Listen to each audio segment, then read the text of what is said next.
Greetings, Internet faithful. This is some guy named Rob from On Your Marks Wrestling, and this is Rob Recap Smackdown Live for May the 22nd, 2018. The TLDR on this is, of course, it was more entertaining than Raw, but it was a very, very uneven show, and a lot of things were some things were predictable and some things were just downright terrible. This wasn't the best episode of SmackDown Live, but I guess it's the best we're going to get for a while. And it really looks like the WWE is trying to spin its wheels until Money in the Bank, and then they can put together, hopefully, some storylines to lead us into SummerSlam. We begin with a Miz TV segment bringing out the New Day, where the Miz, of course, tries to do his typical stir descent amongst his guests, trying to find out who the member of the New Day is that's going to be going to the Money in the Bank match. Of course, the New Day are having none of it, and they decide to make fun of the Miz. The Miz counters that he can beat any one of them any day of the week.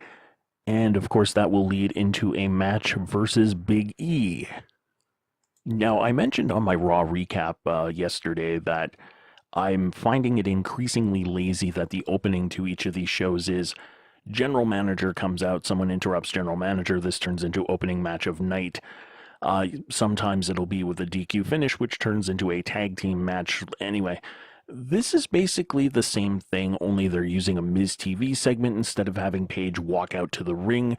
My guess is it's for liability issues because of her neck injury. They don't want to take any chances that she slips and falls, but I could be wrong. Either way, this is still incredibly lazy in the way that they set up this match. The match itself is pretty decent. I mean, it's not great, but it's certainly entertaining enough. What was really spectacular was once the bar interfered towards the end of the match, the move that Kofi Kingston pulls off was just absolutely phenomenal. And I think that Kofi Kingston is one of those guys. I think he might be one of the best wrestlers on the main roster to have never held the world title. And I know that being in the New Day is considered more or less a comedy act, so people are not really taking him as seriously as they should. But if you've seen him in the Royal Rumble, if you've seen him when he was a single superstar back in the day, he has put on some tremendous matches. He is a phenomenal athlete, and I hope that sometime before he retires, he is given a world title run. At least a serious title run with a singles championship, because he is just that damn good and can put on some seriously fantastic matches in the WWE. I don't know if they'll do it, if they'll ever pull the trigger on it, because he doesn't seem to fit the type that Vince and company look for. That is to say, he's not a giant jacked up Samoan with no charisma, but hopefully we'll get to see Kofi get a singles run sometime in the future. Anyway, as I said, the Bar come out and cause a distraction by attacking the two members of the New Day who are not in the match, allowing The Miz to pick up the pin. I immediately expected it to turn into a six-person tag team match, which seems to be the standard for Raw and SmackDown. We find out later in the show that they decide to make it next week, which I guess is the only shred of originality that the WWE creative have done with situations like this. Up next, we get a Money in the Bank qualifying match for the women's ladder match as Lana takes on Billie Kay. We actually do get a special sort of quasi-battle rap introduction for Lana by Aiden English, which the crowd really appreciated. Great comedy spot with Aiden English holding up an enormous oversized Lana Day sign. Unfortunately, when the Iconics came out to the ring, they allowed them to have live microphones and allowed them to speak, and even worse, allowed them to attempt to sing. Thankfully, the match itself is kept incredibly short because, as I've mentioned in the past, Billie Kay and Peyton Royce are terrible in the ring. This is no exception, and having Lana as the opponent was not a recipe for a good long match. This match is over in less than 2 minutes. I believe it's Lana throws Billie Kay into the ring after an altercation on the outside, Machka kick and a pin, Lana's going to the Money in the Bank match. We have the potential for a Mr. and Mrs. Money in the Bank for this year, which I think is an intriguing angle if they decide to go with it. We then get to a promo with Zelina Vega talking about how The competition for Andrade Cien Almas last week on SmackDown was very lackluster and transitioned into a match with Andrade Cien Almas taking on yet another jobber. Do they not have anybody they can put him in a program with? Are there no spare wrestlers that they can use for, building him up a little bit and putting him against some credible threats? Because jobber matches are going to do absolutely nothing for him, and they're not. They don't really showcase his talents very well. They don't do anything for him. I'm not sure what the point of all this is. As expected, this is an incredibly short match. Some kicks, some knees, a hammerlock DDT. It's all over in less time than it takes to microwave a cup of coffee to warm it up. And yeah, that was kind of pointless. We then get an in-ring promo with AJ Styles and Shinsuke Nakamura to pick out what the stipulation is going to be for Money in the Bank. And they somehow manage to turn a ringside brawl that goes out into the crowd into something that was boring. And not only that, they managed to pick yet another stipulation for their match at Money in the Bank that could actually result in a draw. Last man standing can have a draw if both men fail to reach the 10 count, which is what has happened in the last two pay-per-view matches. So I'm not sure what they're doing with all of this. I was expecting something where you could have a clear defined winner, such as an Iron Man match. Because with an Iron Man match, if you have a tie, champion's advantage, champion retains. If you have, let's say, a time limit match, you could have it go to the time limit, do a time limit draw, and then you can make the feud a little bit more exciting that way. Or even in an Iron Man match, you could have it so that AJ Styles is about to tie up against Nakamura and then just run out of time at the end of the match while he's making his pinfall. That could be an interesting way to do a title change. Instead, they're doing a last man standing, which I don't think is going to be as good of a match as people think it might be. In fact, you could argue that their last match was a last man standing at Backlash. That's ultimately what it became with the double countout. Next up, we get the Usos versus the Good Brothers, with the winner of the match going up against the Bludgeon Brothers for the WWE SmackDown Tag Team Championships. Both teams get jobber entrances. We start off coming back from commercial with both teams already in the ring. No one's music is playing, and everybody's standing in the middle of the ring with microphones. How am I supposed to feel that these teams pose any threat to the tag team champions when they can't give them a proper introduction on TV? This is not how you do a push. This does not build the teams, either the Usos or the Good Brothers. It does nothing to elevate them, to make them look like they're something special if they can't get their own ring intros done. I question this decision very much.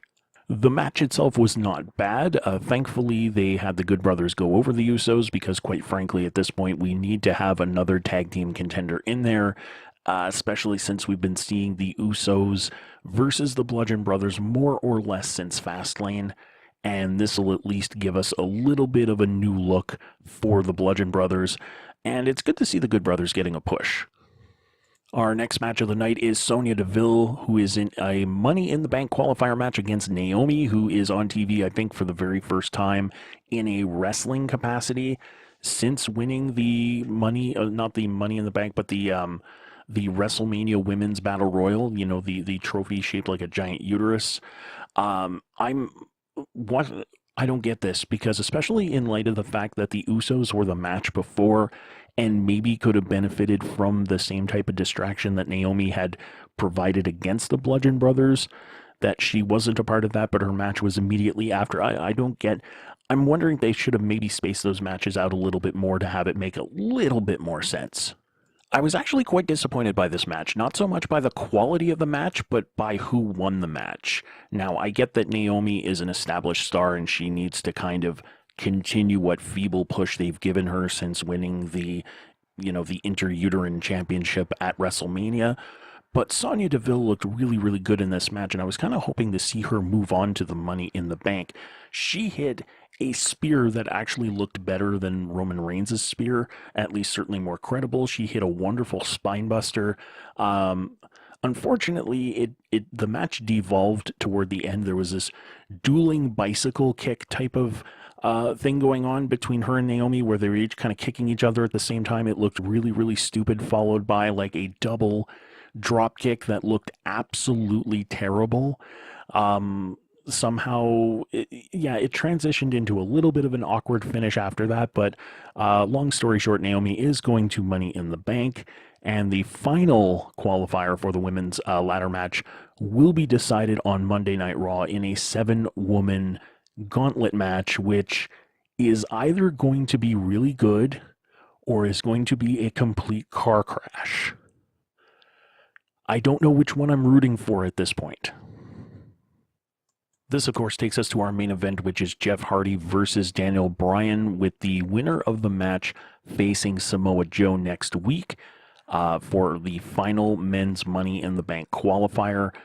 Now, this one is a little bit interesting. We get Samoa Joe on commentary, and Samoa Joe on commentary is quite good. I know that I had praised The Miz for being very on point and very relevant. Joe more so. This is a guy who is really good on the mic. And I'm almost wondering if this is going to be to his detriment in the WWE on the main roster. And the reason why I say that is guys who can really get themselves over and stay over sometimes don't get the title because they don't need a title to be over and up near the top of the card. One of the guys that I can think of right off the top of my head is The Undertaker. The Undertaker, for many, many years, went without any type of world championship at all because he was just so over he didn't need it. Now, granted, they did reward him with, I think, 6 or 7 championship runs. Feel free to correct me in the comments. I'm not looking this up. I don't have the notes in front of me. But all of that to say that I hope that this isn't the path that they do take with Joe, because I think Joe as champion and as a fighting champion, both as a face and as a heel, can put on some incredible championship matches and elevate the WWE title or the Universal title, depending on which one they decide to have him hold. Hopefully they decide to have him hold both of them at some point, because let's face it, the Universal title at this point really could use some elevation. The match itself is actually very, very good. Not really on par with the type of stuff that Seth Rollins has been doing over on Raw when he's been allowed to be in a singles match and not have to try and carry Roman Reigns and put Roman Reigns over, which is exactly what he did last night on Raw.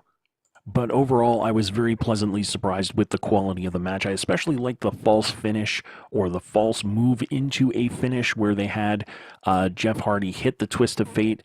And just as a side note, does anybody on the main roster on SmackDown other than Randy Orton know how to sell that maneuver? Because everybody sells it as a stunner. The twist of fate is a cutter, not a stunner. I don't know when they're going to fix that. I'm hoping that somebody backstage after these matches gives them shit for selling the moves wrong.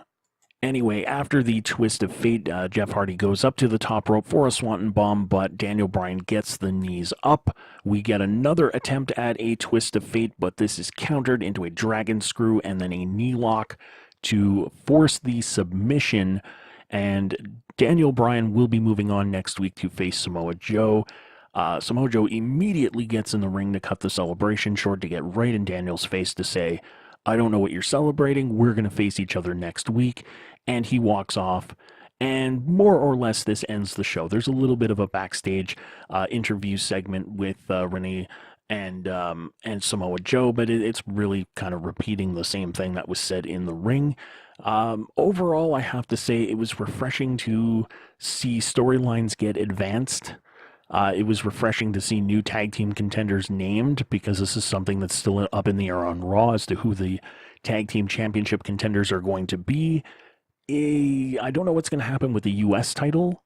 I don't think they really did anything to advance that, but I'm guessing that's going to sort itself out as of next week. And as far as the WWE Championship picture goes and the advancement of that storyline, I'm really, really hoping that they come up with a real finish for the match, because this constant drawing out of things before they finally give Shinsuke Nakamura the championship it's gotten out of hand. It needs to stop. I don't see how they could possibly draw this out till SummerSlam. I don't want them to draw it out till SummerSlam at this point, because everything is just uneven. Things go from fantastic promos last week to very mediocre promos this week. They go from fantastic action in the ring last week to almost a milk toast brawl, like kind of a going through the motions ringside brawl this week, which it was very lackluster. It lacked intensity, it lacked believability, and that kind of hurt things a little bit. I think it would have been better just to do this as a, AJ Styles in the ring and Shinsuke Nakamura coming up on the video screen to do his thing, and then maybe sneak attacking or something like that. Something that would be a little bit more clever because the in-ring thing that they did fell kind of flat, and the crowd really wasn't as into it as they should have been. Anyway, that's my recap for this week's SmackDown. We will see you with a 205 Live and NXT recaps later in this week. So until next time, take it easy.